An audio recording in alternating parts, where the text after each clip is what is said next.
very good morning to all of you. I welcome you all to the live mint analysis that we do every Tuesday, Thursday, and Saturday. So, I used to do this analysis every Monday, Wednesday, and Friday, but now we've shifted the timings to Tuesday, Thursday, and Saturday. All right.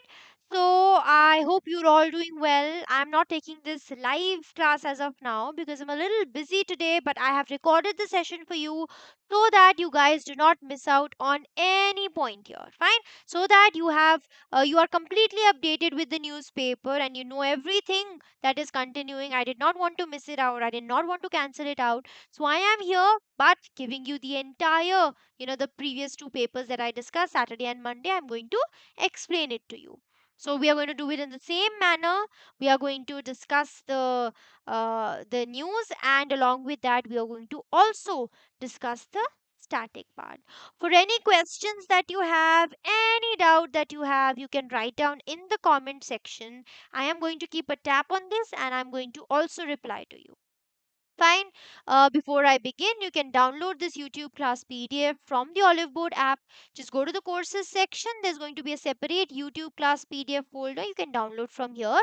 If not, just note down my Telegram ID. Here you can ask me your doubts also, and I will share the PDF also over here.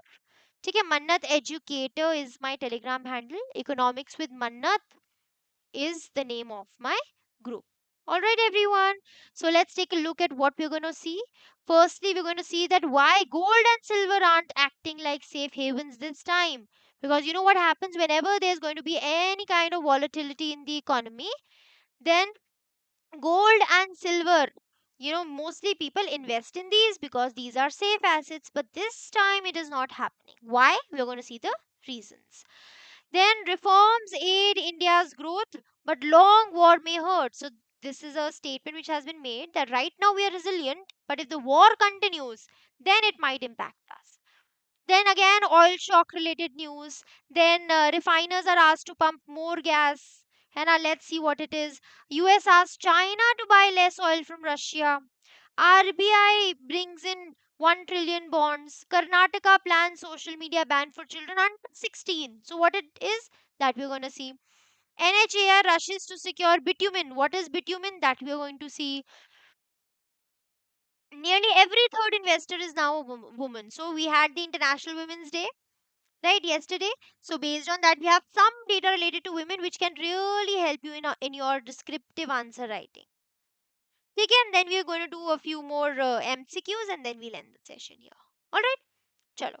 The first news here is that why gold, silver aren't acting like safe havens. See, usually what happens is whenever there's going to be any kind of volatile situation in the economy now, whenever there's going to be extreme situations in the economy, whenever there's going to be any war like situation in the economy, mostly people rush to buy gold, silver, all these metals which are known as safe haven assets. But this time it did not happen in the same manner. Why did it not happen in the same manner? That we have to see. So when geopolitical crisis happen, then gold is acted as a safe haven. Gold and silver, safe haven, right? Now during this US Iran Israel conflict that is happening, initially gold rose approximately 5%, silver rose approximately 9%. But later it declined. Gold fell by 4%, silver by 10%. Now, the reasons behind this is basically high valuations. One, you can say that, because gold may they had got a lot of profit, so people started booking the profit. So they booked the profit amid such situations. So एक तो ये reason हो गया. Liquidity pressures. We needed cash. That is why people, gave out their, gold. Speculation, because they were thinking that, something might happen in the future, something wrong. Plus, US dollar strengthened. US dollar strengthened is what is positive out here. So, dollar strengthened as compared to gold, and that is why people took out their money from gold and invested in the dollar. So, this is what actually happened, right?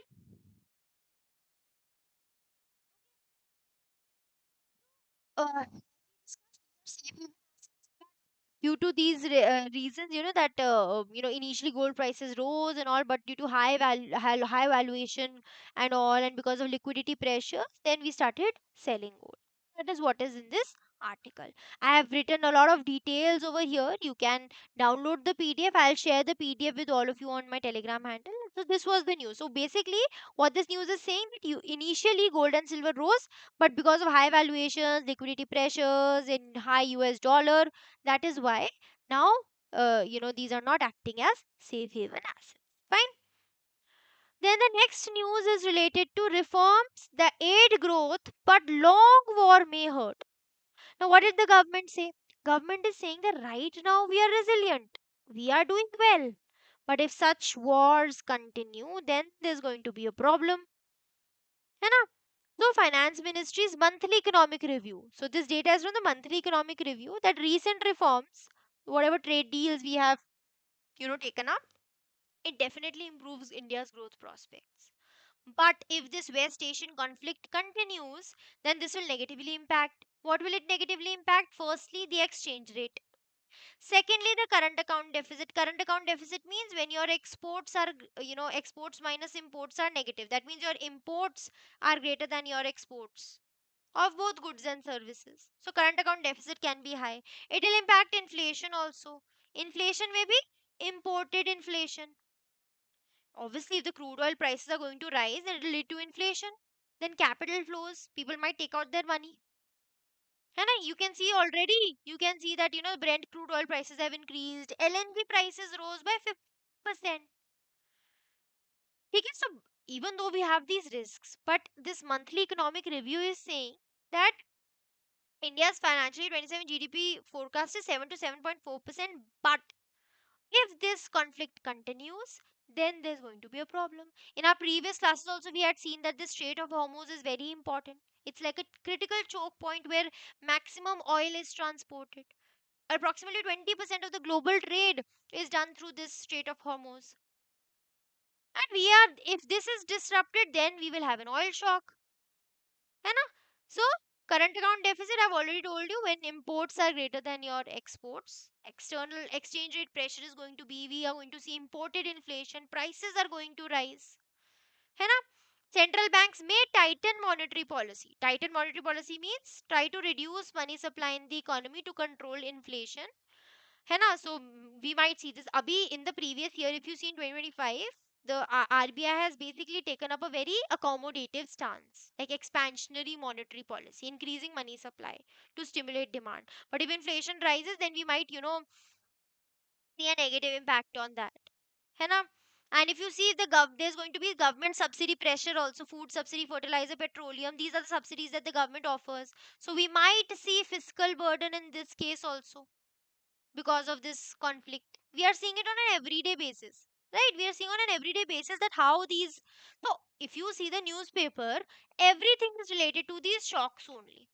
है ना? Everything is related to these shocks. So, this, the West Asian conflict can really impact our oil prices, which can really impact the entire economy. What these articles are saying. Again, we have a new article related to oil shock. Right?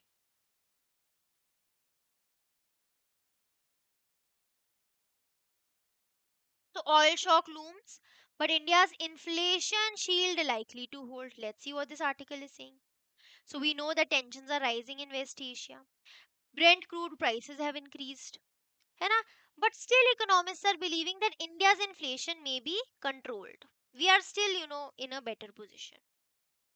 10% increase in oil prices may raise inflation by only 40 to 60 basis points. That is what the economists are saying कि inflation हमारी controlled है, ठीक ठाक है, and approximately हो सकता है ज़्यादा inflation हमारी नहीं बढ़ेगी. Currently अगर इंडिया की बात करें तो हमें लो इन्फ्लेशन है. If you know about the flexible inflation target framework, हमें इन्फ्लेशन 2 to 6% के बीच में रखनी है. आइडियली इट शुड बी 4%, है ना?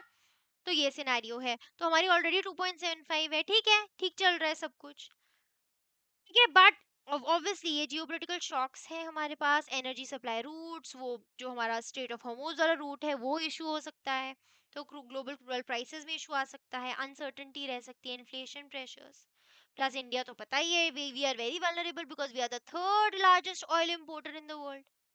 अच्छा फटाफट से कमेंट सेक्शन में बता दो कि फर्स्ट और सेकंड लार्जेस्ट इंपोर्टर कौन है ऑयल का, फटाफट से बता दो, ठीक है।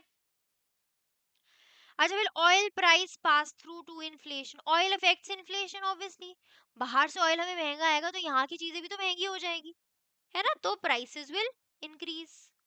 प्रीवियस क्लासेस में I have talked about strategic petroleum reserves also, हमारे पास रिजर्व्स हैं, अंडरग्राउंड रिजर्व्स हैं ये, जहाँ पे हमने ऑयल को अच्छे तरीके से सेव करके रखा हुआ है, बचा के रखा हुआ है, लेकिन हमारे पास सिर्फ और सिर्फ 72 डेज तक की ऑयल रिजर्व्स हैं, इससे ज्यादा नहीं है। अच्छा ये स्ट्रेटेजिक पेट्रोलियम रिजर्व्स कौन सी तीन जगहों पे है, जिसको तो पता है well and good, her class में मैंने ये पूछा है, जिसको नहीं पता ढूंढो और मुझे कमेंट सेक्शन में लिखो, where are the three strategic petroleum reserves, हम एक और बनाना चाह रहे हैं और वो कहाँ पे है आपने वो भी बताना है। स्ट्रेटेजिक पेट्रोलियम रिजर्व में पता क्या करते हैं, हम अंडरग्राउंड में ऑयल सेव करके रखते हैं, मतलब खरीद लेते हैं, रिजर्व बना के रखते हैं, मतलब ठीक है, जैसे पैसे का रिजर्व हम रखते हैं। अब यहाँ पे लिखा है कि इन्फ्लेशन इम्पैक्ट ज्यादा नहीं होगा, ठीक ठाक होगा, एक तो पहले तो हमारी ऑलरेडी 4% से भी कम है आरबीआई का टारगेट ऑलरेडी, तो अगर कोई इशू चलता है तो हम ठीक ठाक इसी के आसपास होंगे। गवर्नमेंट प्राइस मैनेजमेंट होगी दूसरी चीज, तो कि गवर्नमेंट भी सही तरीके से प्राइसेस को मैनेज कर रहा है, प्लस हमारे पास स्ट्रेटेजिक पेट्रोलियम रिजर्व्स भी हैं, तो आराम से हमारा 2-2.5 महीने चल जाएगा काम, प्लस फ्यूल टैक्सेस भी हमारे जो हैं फ्लेक्सिबल हैं, ठीक है। लेकिन अगर ऑब्वियसली कॉन्फ्लिक्ट अगर प्रोलॉन्ग्ड रहा तो फिजिकल डेफिसिट में increase due to subsidies, fertiliser subsidy बढ़ जाएगा, इन्फ्लेशन बढ़ जाएगी, तो ऑब्वियसली लॉन्ग टर्म में थोड़ा इम्पैक्ट रह सकता है अगर ये कंटिन्यू रहा तो। फिर again refiners asked to pump more gas, India gets Russian oil. अब देखो रशिया के साथ हमने ऑयल कम किया था ना according to the US trade deal, but US ने वेवर दे दिया कि जब तक ये वॉर वूर का सिनेरियो चल रहा है तब तक ले लो, कोई बात नहीं, रशिया से ऑयल ले लो, ठीक है। तो because of these supply chain disruptions, तो जो रिफाइनरीज हैं they want to increase their LPG production, अब इंडियन गवर्नमेंट खुद ही फोकस कर रहा है कि एलपीजी के जो प्रोडक्शन है उसको खुद बढ़ाएं, ठीक है। तो जो रिफाइनर्स हैं उनको बोल रहे हैं कि जो आपका फीड स्टॉक है पेट्रोकेमिकल्स के बजाय आप एलपीजी के लिए ज्यादा दो उसको, ताकि हम लिक्विफाइड पेट्रोलियम गैस ज्यादा बना सके। India currently has about 25 days, हमारे पास सिर्फ और सिर्फ 25 डेज तक का एलपीजी स्टॉक है, इसलिए हमें इमरजेंसी है बहुत ज्यादा एलपीजी की, ठीक है। एंड यूएस ने क्या किया, 30 डे वेवर दे दिया भाई इंडिया को कि कोई बात नहीं 30 दिन के लिए, क्योंकि कॉन्फ्लिक्ट चल रहा है, गोविंद रशियन ऑयल ले लो, इट्स ओके तो इसलिए अब हम रशिया से ऑयल ले रहे हैं, ठीक है। तो ये चीज है, तो इसमें आपने इस न्यूज में what is important is that हमें रशिया से अलाउ हो गया है फॉर 30 डेज, ठीक है। And this is the data that you have to remember, India की जो एनुअल एलपीजी डिमांड है कितनी है, 33.15 मिलियन टन, 75 to 80% हम इंपोर्ट से ही इसको मीट अप करते हैं, और डोमेस्टिक प्रोडक्शन 12.8 मिलियन टन्स की होती है सिर्फ और सिर्फ, तो we are basically importing a lot of this, and हमारे लिए इंपोर्ट्स बहुत ज़्यादा ज़रूरी है यहाँ पे, क्लियर है, ठीक है ये बात। अच्छा if I talk about LPG supply, LPG किन किन चीज़ों में हमारी यूज़ होती है, लिक्विफाइड पेट्रोलियम गैस कहाँ कहाँ पे यूज़ होता है, हाउस होल्ड कुकिंग में सबसे ज़्यादा इंपॉर्टेंट, एलपीजी सिलेंडर्स वगैरह नहीं होते, एलपीजी सिलेंडर्स वहाँ पे, अब घर पे एलपीजी सिलेंडर ही नहीं होगा फिर खाना खुना कैसे बनेगा, तो बेसिक ह्यूमन लेवल पे इशू है, प्लस स्मॉल कमर्शियल यूजेस हैं इसके, तो वो है। अच्छा अब जो एलपीजी है उसके अंदर क्या है, मेजरली प्रोपेन एंड ब्यूटेन की जरूरत होती है, क्रूड ऑयल रिफाइनिंग की जरूरत है, नेचुरल गैस प्रोसेसिंग की जरूरत है। तो now what we are trying to do is refineries को बोल रहे हैं कि अपने मैक्सिमाइज करो प्रोपेन और ब्यूटेन रिकवरी को और एलपीजी प्रोडक्शन को बढ़ाओ बिकॉज वी नीड इट। अच्छा हमारे पास एक एक्ट है एसेंशियल कमोडिटीज एक्ट ऑफ 1955, तो इसमें गवर्नमेंट बोल सकती है कि कहाँ पे डायरेक्ट करना है, कि अभी इसमें मत लगाओ किसी और चीज में लगाओ ताकि यूज हो ज्यादा, ensure availability of essential goods, prevent hoarding और सप्लाई डिसरप्शन, ये है।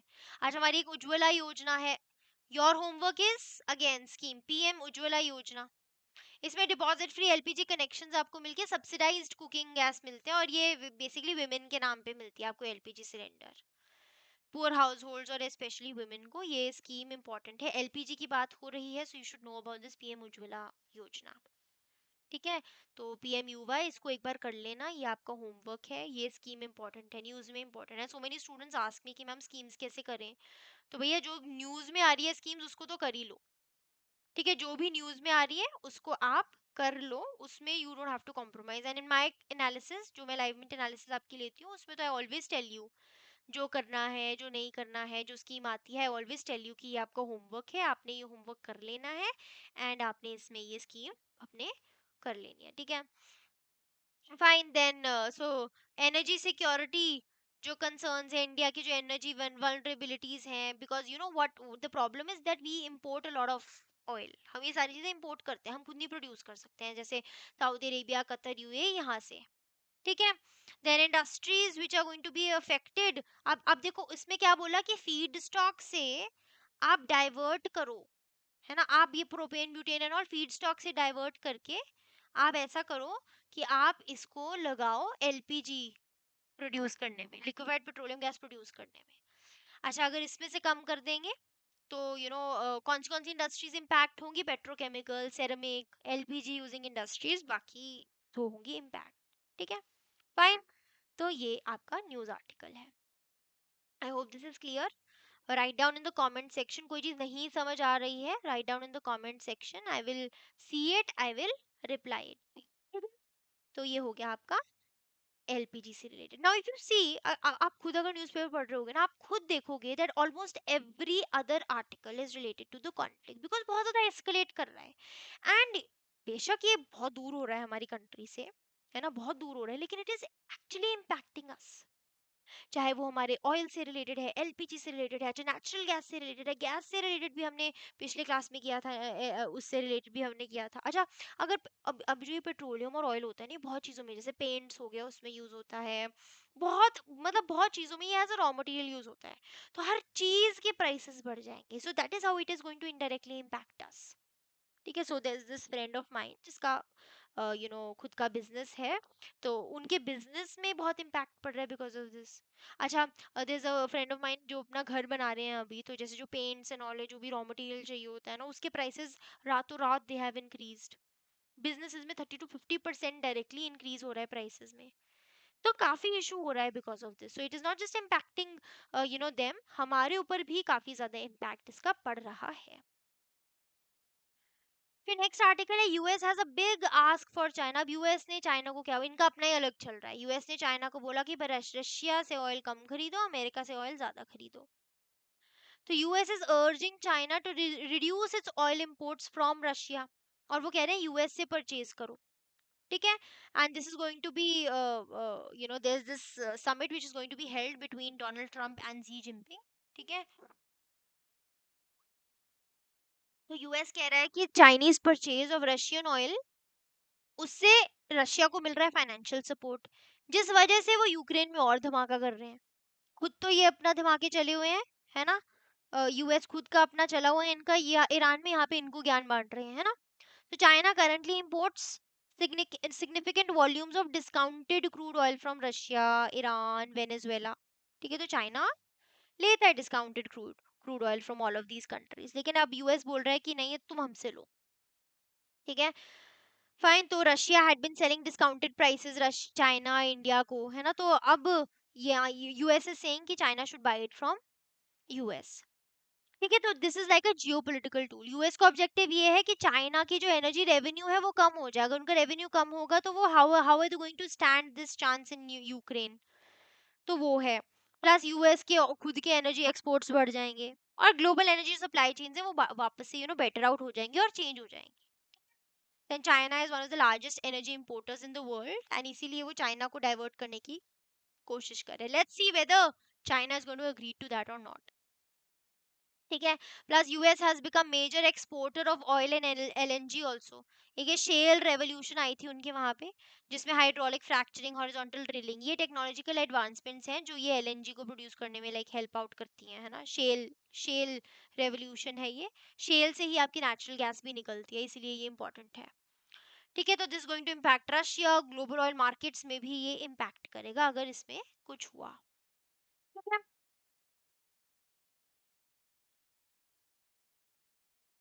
फिर RBI steps up support to buy 1 trillion in bonds. तो अब आरबीआई क्यों कर रहा है ये? RBI is basically doing open market operations. What are open market operations? ये आपका this is one of the monetary policy tool. ये क्या है? एक मॉनेटरी पॉलिसी टूल है wherein buying and selling of securities bonds, buying and selling of bonds happens in the open market. open market मतलब secondary market में RBI ऐसा करता है. तो अब यहाँ पे क्या कर रहे हैं? ओपन मार्केट ऑपरेशंस लेकर आए हैं to purchase government securities worth 1 trillion. तो 1 trillion worth of government securities buy करेगा आरबीआई. अगर बाय कर रहा है ओपन मार्केट ऑपरेशंस के थ्रू, मतलब कि पैसा इंजेक्ट हो रहा है, money is being injected in the economy, release हो रही है मनी, मनी सप्लाई इकोनॉमी में बढ़ाने की कोशिश हो रही है. ये तो दो ट्रांचेस में हो गई ऑक्शंस के थ्रू. लिक्विडिटी सपोर्ट करना चाहते हैं ताकि लिक्विडिटी क्रंच ना हो. ठीक है. बॉन्ड मार्केट्स को स्टेबलाइज करना है इसमें. ठीक है. बॉन्ड मार्केट्स को स्टेबलाइज करना है, वॉलेटिलिटी को मैनेज करना है. West Asian geopolitical crisis anyways इतना हो रहा है ना, तो वो इशू है. Geopolitical shock and financial markets की अगर मैं बात करूं तो ऑयल प्राइसेस राइज हो रहे हैं, यूएस डॉलर स्ट्रेंथन हो रहा है, रुपी डेप्रिशिएट हो रहा है. तो ये सब कुछ रीजंस है why RBI is doing it. तो बॉन्ड यील्ड्स को स्टेबलाइज करने के लिए, लिक्विडिटी प्रोवाइड करने के लिए, रुपी को स्टेबलाइज करने के लिए, और कैपिटल फ्लोज को मैनेज करने के लिए. That is what RBI is trying to do. ठीक बात? Clear? Fine. Now here's the interesting article over here कि कर्नाटका क्या कर रहा है ना, जो आपके किड्स हैं 16 साल से नीचे, 16 इयर्स एंड लेस, उनके ऊपर लगा रहे हैं बैन. ठीक है. उनके ऊपर लगा रहे हैं social media ban. So they have proposed, अभी प्रपोजल है, ये सिर्फ फाइनल नहीं हुआ है, कि social media should be banned for children below 16 years of age. ठीक है. तो हो सकता है ये जो, क्योंकि उनका अभी स्टेट बजट निकला है, कर्नाटका एंड महाराष्ट्र में अपना स्टेट बजट उन्होंने निकाला है ना, for the upcoming physical year. तो उसमें ये कहा है कि माइट लीगली बैन कर सकते हैं सोशल मीडिया, ताकि माइनर्स में ये प्रॉपर रेगुलेशन हो. बिकॉज बहुत आपने खुद ही देखा है, जो सारे ये बच्चे हैं, जो चिल्ड्रन है, they are so addicted to social media. And इतना ज्यादा एडिक्टेड है कि मतलब पागल हो जाते हैं फोन ना मिले तो. मेंटल हेल्थ इश्यूज इतने बढ़ रहे हैं टीनेजर्स में, और वो इसी वजह से है, because they take up so much validation from social media. Harmful content होता है, इलिसिट कंटेंट होता है, जो बच्चों को नहीं पता होना चाहिए वो भी उनको पता चल जाती है. साइबर बुलिंग होती है, ऑनलाइन एक्सप्लॉइटेशन होती है. प्लस अभी हमारे इकोनॉमिक सर्वे जो हुआ था उसमें ये भी हाईलाइट किया था that young users are more vulnerable to compulsive use and harmful content online, क्योंकि उनको कोई नई चीज दिख रही है. They are more vulnerable to that. तो इसीलिए इसमें कहा है कि हम मिनिमम एज लिमिट्स लेकर आएंगे फॉर सोशल मीडिया, जैसे यूके में है, जैसे ऑस्ट्रेलिया में है. आपका होमवर्क ये है कि आपने ये चेक करना है कि यूके यूएस में, यूके ऑस्ट्रेलिया में कैसे कैसे रिस्ट्रिक्शन है, आपने ये चीज चेक करनी है. This is your home. अच्छा, फिर हमारे पास ये डीपीडीपी एक्ट है, digital personal data protection act of 2023. ये हमारा एक्ट था जो इंडिया में आया था. एक्ट बिकम्स इम्पोर्टेंट, ये थोड़ा स्टैटिक में आ गया आपका, है ना. तो इसमें पर्सनल डेटा कैसे कलेक्ट होता है, प्रोसेस होता है, उससे रिलेटेड बात है यहाँ पे. लेकिन इसमें एज वेरिफिकेशन से रिलेटेड कुछ नहीं. हमारे पास आईटी रूल्स भी हैं डिजिटल गवर्नेंस के लिए. ठीक है. तो यहाँ पे बैन की बात हो रही है. आई होप दिस इज क्लियर. तो लेट्स सी ये होता है कि नहीं होता, पता नहीं फिजिबिलिटी है या नहीं है, धमाका मचा देना है.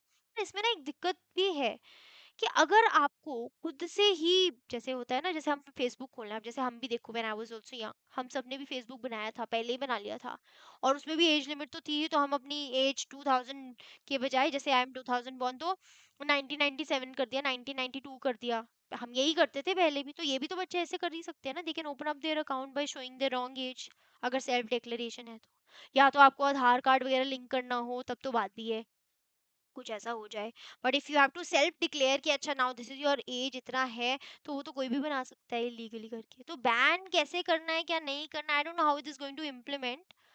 Let's see how things unfold, है ना. फिर NHAI rushes to secure bitumen as Iran war disrupt supplies. अब यहाँ पे bitumen है. अभी ये जो bitumen है ना, दिस इज वेरी इंपॉर्टेंट, क्योंकि ये ना रोड कंस्ट्रक्शन में यूज होता है, रोड कंस्ट्रक्शन में. तो अब ईरान वॉर से क्या प्रॉब्लम हो रही है, देखो अब बिट्यूमेन की भी दिक्कत होगी ईरान वॉर से, अब वॉर कहीं और हो रहा है, प्रॉब्लम हमें हो रही है। So NHAI, national highway authority of India, वो अर्जेंट स्टेप्स ले रहे हैं कि बिट्यूमेन सप्लाईज को सिक्योर करें, क्योंकि वेस्ट एशिया जो में कॉन्फ्लिक्ट हो रहा है ना, उसमें से बिट्यूमेन जो सप्लाईज हैं उसमें थोड़ी सी दिक्कत आ रही है, क्योंकि ये रॉ मटेरियल यूज होता है इन रोड कंस्ट्रक्शन। और इंडिया ने क्या प्लान किया है, फाइनेंशियली 27 तक 10,000 किलोमीटर तक के हाईवे हमें बनाने हैं अप्रोक्सीमेटली, जिसके लिए बिट्यूमेन बहुत इंपॉर्टेंट है। और हम कहाँ से इंपोर्ट करते हैं बिट्यूमेन?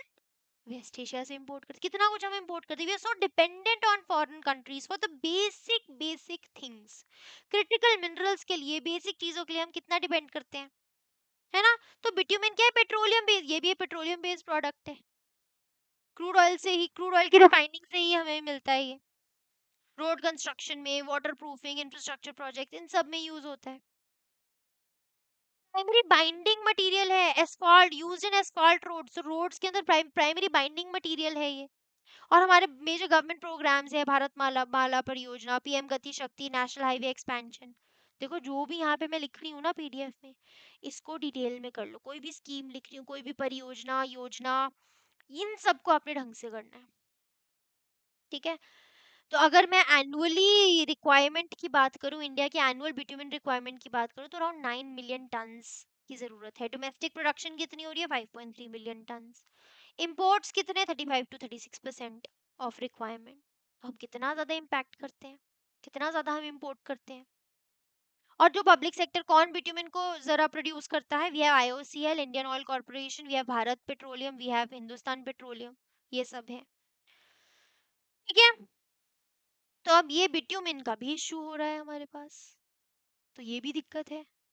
तो अब मतलब आई यू ट्राइंग टू सी कि कितना ज्यादा इम्पैक्ट पड़, ग्लोबल इकोनॉमीज को कितना ज्यादा इम्पैक्ट पड़ रहा है because of this particular issue, है ना? समझ रहे हो ना आप ये बात? तो हमें उसमें भी दिक्कत है, एक नई चीज में दिक्कत है, राइट?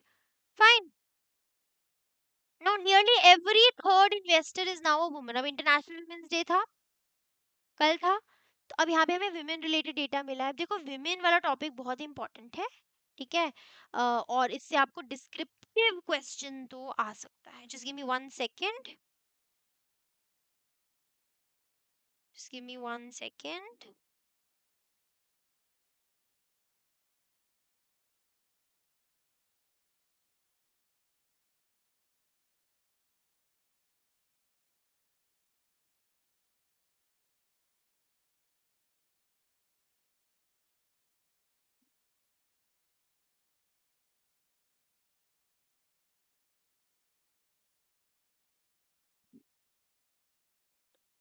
ठीक है, तो यहाँ पे क्या डेटा है? Women now account for about 25% of individual investors in the stock market. तो आप ये देखो कि इन्वेस्टमेंट जो ये है स्टॉक मार्केट में, विमेन भी काफी ज्यादा कर रही हैं। और ये एनएससी का डेटा है एज ऑफ Jan 31, तो ये देख लेना एक बार, ये नोट इट डाउन, बहुत इंपॉर्टेंट है ये इंक्रीज है from 22.5% in financial year 23।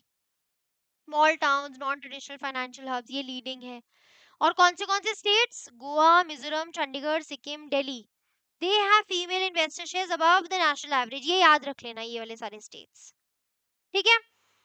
Fine. India's financial ecosystem has also expanded, digital trading platforms है, यूपीआई है, financial literacy initiatives, rising income levels. तो ऐसा नहीं है, इंडिया में काफी ज्यादा हमने यू नो हेल्प आउट किया है to women also. Participation of women is also very important, यानी कि अब हमें हर तरफ से रिसोर्सेज मोबिलाइज हो रहे हैं, तो ये आपका एक इम्पॉर्टेंट है। तो आप देख सकते हैं यहाँ पे कौन से स्टेट्स? गोवा, मिजोरम, चंडीगढ़, सिक्किम, दिल्ली, ठीक है? एंड महाराष्ट्र, गुजरात, पंजाब, हरियाणा, ये भी अब नेशनल एवरेज के काफी अबव है, so this is good. Low participation states कौन सी है? लक्षद्वीप, बिहार। थोड़ा सा यहाँ पे कह सकते हैं जो लिटरेसी है, या फिर हम कह सकते हैं जो फीमेल पार्टिसिपेशन है इस चीज में, थोड़ी कम है, ठीक है? तो what are the drivers of women's participation? High female workforce participation, अब वुमेन ज्यादा वर्कफोर्स में एडिट है, वर्कफोर्स पार्टिसिपेशन अच्छी है। फाइनेंशियल लिटरेसी इनिशिएटिव्स काफी उनके लिए बने हैं, इन्वेस्टमेंट सेविंग, सब कोई अब इन्वेस्ट कर रहा है। अब फिनटेक एक्सेसिबिलिटी अच्छी है, लॉन्ग टर्म वेल्थ प्लानिंग है, retirement planning, financial security, and more women are getting educated. जितनी ज्यादा एजुकेशन बढ़ेगी उतनी ज्यादा बेटर होगा। ठीक है। इसका इकोनॉमिक सिग्निफिकेंस क्या है कि हमारा इन्वेस्टर बेस बढ़ेगा तो ज्यादा रिसोर्सेज मोबिलाइज हो पाएंगे, ज्यादा इकोनॉमिक ग्रोथ में इसकी इंपॉर्टेंस है। कैपिटल मार्केट डेप्थ इंक्रीज है, हाउस होल्ड फाइनेंशियल प्लानिंग अच्छी हो रही है, फाइनेंशियल इंक्लूजन हो रहा है, तो ओवरऑल ये अच्छा है। ठीक है, तो वुमेन यहाँ पे ये जो डेटा है बहुत इंपॉर्टेंट है, इसको जरूर देख लेना and note it down, this article is extremely important. Descriptive के लिए भी एमसीक्यू भी इसमें डायरेक्टली आ सकता है। ठीक है, क्लियर है ये बात? I hope this is clear. ठीक है, फाइन। चलिए, solution to India's external adversities reside at home. अब यहाँ पे क्या कह रहे हैं, एक्सटर्नल एडवर्सिटीज मतलब जो भी ये जियोपॉलिटिकल टेंशन हो रहे हैं ना, जो भी जियोपॉलिटिकल इश्यूज हैं, रिस्क्स हैं, जितने भी ये हो रहे हैं, इन सब का सोल्यूशन कहाँ पे इंडिया के लिए? इंडिया के अंदर ही है, यही कह रहे हैं इस पर्टिकुलर आर्टिकल में। So this article is arguing that India's response to global geopolitical and economic disruptions, what should it focus on? Domestic economic fundamentals. बाहर से तो दिक्कत चल रही है, तो domestic economic fundamentals को improve करो. We should rely on domestic growth, job creation, private investment, internal economic resilience. ये best protection है against external shocks. तो आपने इस पे फोकस करना है. ग्लोबल इशू क्या हो रहा है? चाहे आप वेस्ट एशियन कॉन्फ्लिक्ट ले लो, Iran Israel US, Russia Ukraine ले लो, राइजिंग प्रोटेक्शनिज्म, सब अपने अपने जैसे टैरिफ्स मान लो, है ना, ग्लोबल सप्लाई चेन डिसरप्शंस जैसे मान लो चाइना ने जब एक्सपोर्ट बैन लगाया अपने रेयर अर्थ मेटल्स पे, है ना, इससे एनर्जी प्राइसेस बढ़ रहे हैं, फाइनेंशियल मार्केट वॉलेटिलिटी बढ़ रही है, ट्रेड अनसर्टेनिटीज हो रही हैं, है ना, ऑयल प्राइस शॉक हो सकता है, हमारा इंपोर्ट बिल हाई हो सकता है, इन्फ्लेशन हाई हो सकती है, करंट अकाउंट डेफिसिट ज्यादा हो सकता है ना, सब लोग अपने इकोनॉमिक नेशनलिज्म की बात करें, तो भाई इंडिया भी फोकस करे अपने डोमेस्टिक जो हमारे स्ट्रेंथ्स हैं, हमें उस पे फोकस करना है बेसिकली। तो रिकमेंडेशन क्या दी? जॉब क्रिएशन, एम्प्लॉयमेंट अपॉर्चुनिटीज पे ध्यान दो, लेबर इंटेंसिव सेक्टर्स, हमारे पास लेबर पॉपुलेशन बहुत है, हमारे पास अनस्किल्ड सेमी स्किल्ड लेबर बहुत है, उनका यूज करो, या तो उनको कैपेसिटी बिल्डिंग करो या फिर उनका यूज करो कहीं ना कहीं, प्राइवेट सेक्टर इन्वेस्टमेंट लेकर, प्राइवेट सेक्टर के पास पैसा है उसको मोबिलाइज करो, इकोनॉमिक रिफॉर्म्स लेकर आओ, प्रोडक्टिविटी रेगुलेटरी बॉटलनेक्स को रिड्यूस करो, डोमेस्टिक मार्केट्स को स्ट्रेंथन करो। तो ये यहाँ पे आर्टिकल है। ठीक है, I hope all of this is clear. Mostly देखो, अब आप न्यूज़पेपर पढ़ोगे ना, सारे के सारे इजराइल यूएस ईरान इन सब के इशू से रिलेटेड ही आपको यहाँ पे आ रहा है बेसिकली, इससे रिलेटेड ही आपको सारे आर्टिकल्स आ रहे हैं। उसके अलावा कुछ इंपॉर्टेंट, जैसे विमेन वाला आर्टिकल बहुत इंपॉर्टेंट है, उसको तो आप कहीं नोट डाउन कर ही लो। ठीक है, so these all were articles from my side. इसके अलावा we have MCQ. Since I am not taking up the live session, तो ये MCQs मैं आपके साथ अभी नहीं करूंगी, है ना, I am not going to repeat, कोई फायदा ही नहीं है ना। तो आप ये सारे MCQs you are going to download this PDF from the Olive Board app. नहीं है Olive Board app से नहीं हो रहा, या फिर iOS डिवाइस है, I will share it with you on my Telegram handle. मन्नत एजुकेटर है मेरा टेलीग्राम हैंडल, फिर से बता रही हूँ, इकोनॉमिक्स विद मन्नत है नेम ऑफ द ग्रुप। क्या है? इकोनॉमिक्स विद मन्नत, ये है नेम ऑफ द ग्रुप। तो आप इसको ज्वाइन करना, ठीक है, इसमें I will be sharing the PDF with all of you. Fine, ठीक है। So just let me know in the comment section, सब समझ आया नहीं आया, कोई भी डाउट है कमेंट सेक्शन में लिखो, जो होमवर्क बोला है उसे जरूर करो, and we are going to meet up in the next session. Take care all of you, have a great day and wish you all the best for everything. Bye bye everyone, see you all in my next one.